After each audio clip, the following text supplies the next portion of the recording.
colonização do Brasil e as suas implicações no Reino de Portugal.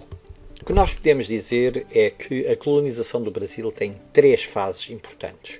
Uma que se pode dizer que é o Brasil pré-colonial, entre 1500 e 1530, onde se limitam a recolher madeiras exóticas e de grande qualidade, e por isso é uma atividade eminentemente nómada.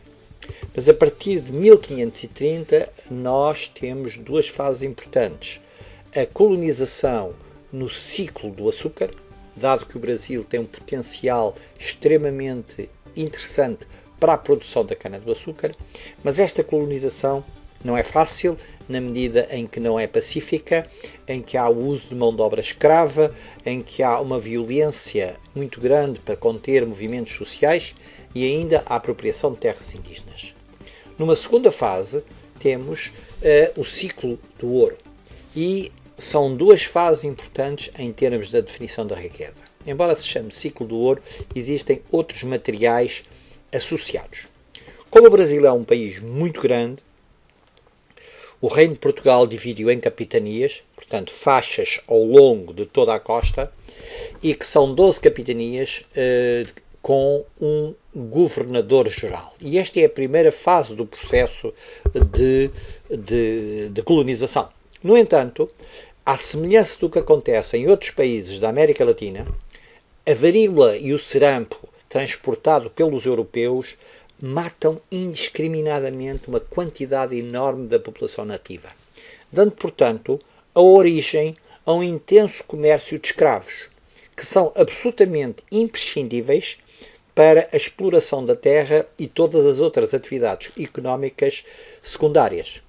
É, portanto, neste contexto que se vai dar toda a estratégia de desenvolvimento. O ciclo do açúcar, em que aparecem os grandes senhores donos da terra, exploradores, portanto, das atividades produtivas e exploradores dos engenhos de esmagamento e produção de açúcar. Os homens livres são aqueles que prestam serviços a toda esta grande organização, senhores das terras, portanto, carpinteiros, ferreiros, etc. E a classe dos escravos que não viviam, sobreviviam. Os bandeirantes é um outro fenómeno interessante que aparece a partir de determinada altura que se constata a grande riqueza do território brasileiro. E os bandeirantes são indivíduos que, portanto, também denominados por heróis ou vilões, que vão andando, caminhando para o interior em busca de terras férteis e em busca de ouro e outros materiais.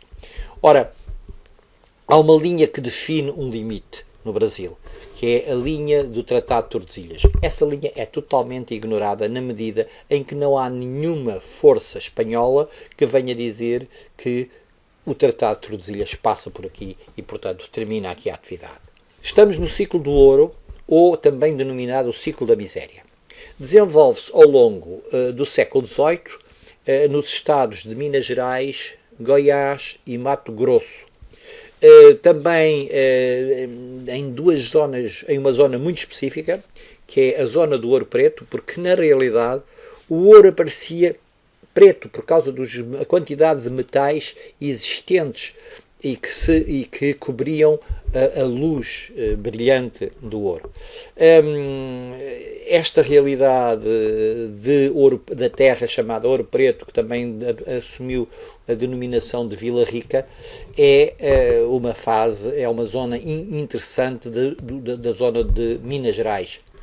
O ouro era explorado em condições miseráveis e em condições de altíssimo risco para quem trabalhava nas minas, e depois era peneirado e escolhido pela forma tradicional. Ainda hoje, quando se visita Minas Gerais, Goiás ou Mato Grosso, se vê a importância da história. Ela está lá, ela marca os monumentos, ela marca as ruas. É de facto uma zona muito bonita a ver. Existem outras riquezas na região, os diamantes e a prata, mas nada que se pudesse comparar à importância que o ouro teve nessas zonas. Ora, o ouro do Brasil tem efeitos importantíssimos no Reino de Portugal. Em 1496 vieram 400 gramas de ouro do Brasil para Portugal e o rei achou aquilo uma maravilha. Mas, até ao fim do século XVIII, estima-se que se produziram cerca de 2.000 toneladas de ouro, tendo a grande parte vindo para Portugal. Um quinto do ouro de tudo aquilo que era garimpado era imposto da coroa. Mas o restante era de particulares que também veio praticamente todo para Portugal. E assim, ao longo do século XVIII, portanto, com maior parte no reinado de Dom João V e depois que ainda se prolonga pelo reinado seguinte, Dom José e com Marquês de Pombal, veio, portanto, a maioria. Mas começa a decair brutalmente a vinda de ouro porque se começam a esgotar as riquezas. No entanto, os gastos de ouro em Portugal têm implicações enormes. O convento de Mafra, por exemplo, pode-se de certa maneira chamar uma joia da coroa, com uma biblioteca que ainda hoje é uma coisa fabulosa a visitar, e também a catedral, única no mundo onde existem 6 órgãos. Dom João V mandou comprar mais um, que depois mandou para o Brasil. Bom, mas não foi só isto. Dom João V quer se impor internacionalmente, e para se impor internacionalmente tem que prestar vassalagem ao Papa. Ele prepara uma embaixada espetacular, uma coisa fabulosa que deixa completamente esmagado a quem assistiu à mesma. Demorou cerca de 7 horas a desfilar junto do Vaticano. E é, portanto, neste contexto que se desenvolve todo o efeito da vinda do ouro. Dom João V manda fazer a maior parte dos coxos que ainda hoje existem, coxos de elevadíssima qualidade, que ainda hoje existem no Museu dos Coxos em Portugal. Bom, os hábitos de gastos exagerados ao longo do século XVIII levaram a que se continuasse a gastar durante o século XIX. Mas nessa altura já sem receitas e, por isso, com base ao crédito.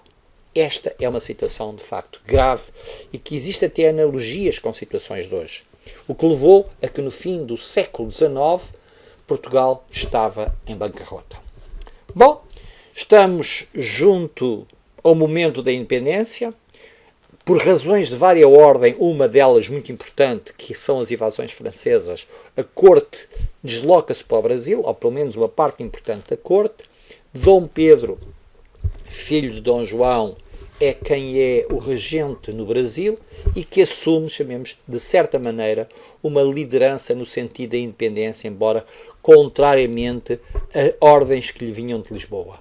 E no dia 7 de setembro de 1822, Dom Pedro diz: amigos, as cortes portuguesas querem escravizar-nos e perseguir-nos. A partir de hoje, as nossas relações estão quebradas. Não existe nenhum vínculo mais a unir-nos. E nas margens do rio Ipiranga ele diz: independência ou morte, que veio a ser catalogada como o grito de independência. E a partir daqui, o Brasil é um país enorme e que tem enorme potencial para o mundo, não só de hoje, mas do futuro.